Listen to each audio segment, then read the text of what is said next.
Latest ആയിട്ട് രേണു സുധി ഉണ്ടെങ്കിൽ ഇൻസ്റ്റാഗ്രാമിൽ ഒരു വീഡിയോ പോസ്റ്റ് ചെയ്തിട്ടുണ്ടായിരുന്നു. ഈ ഒരു വീഡിയോയ്ക്കകത്ത് രേണു സുധി ടാഗായിട്ട് വെച്ചിട്ടുണ്ടായിരുന്നത് എനിക്ക് വേണ്ടി എൻ്റെ ചേച്ചി ഹോസ്പിറ്റലിൽ ക്യൂ നിൽക്കുവാണ് എന്നുള്ള രീതിയിലാണ് ആ ഒരു പോസ്റ്റ് ഇട്ടിട്ടുണ്ടായിരുന്നത്.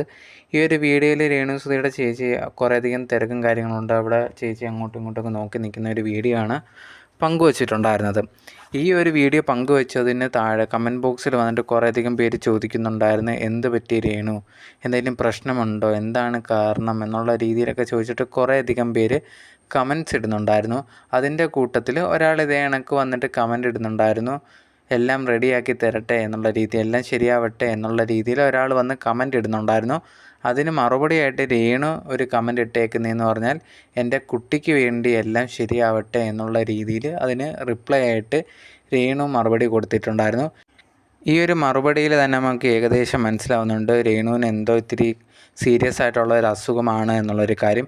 ഇതിന് മുമ്പ് കുറച്ച് നാളുകൾക്ക് മുമ്പുണ്ടെങ്കിൽ ഒരു ന്യൂസ് വന്നിട്ടുണ്ടായിരുന്നു, രേണു സുധിക്ക് ക്യാൻസർ ആണ് എന്ന് പറഞ്ഞിട്ട്.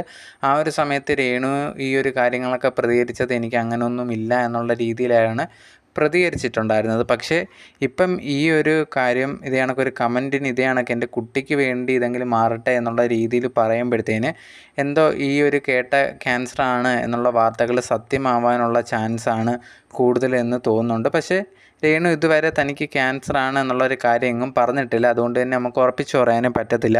എന്തായാലും എന്തെങ്കിലും അസുഖമുണ്ട് എന്നുണ്ടെങ്കിൽ അത് പെട്ടെന്ന് മാറട്ടെ എന്നാണ് ഞാനും വിചാരിക്കുന്നത്. ആ ഒരു കുട്ടിയുടെ കാര്യമൊക്കെ ഇനിയും കുട്ടിക്ക് ആരും ഇല്ലാതായി പോകരുത് എന്നുള്ളത് കൂടിയുണ്ട്. എന്തായാലും എല്ലാം ശരിയാവട്ടെ എന്നതും ഞാൻ പ്രാർത്ഥിക്കുന്നു എന്നത് തന്നെയാണ്. നിങ്ങൾക്ക് എന്താണ് തോന്നിയത്? നിങ്ങളുടെ അഭിപ്രായം മറക്കാതെ കമൻറ്റ് ബോക്സിൽ കമൻറ്റായിട്ട് പറയുക.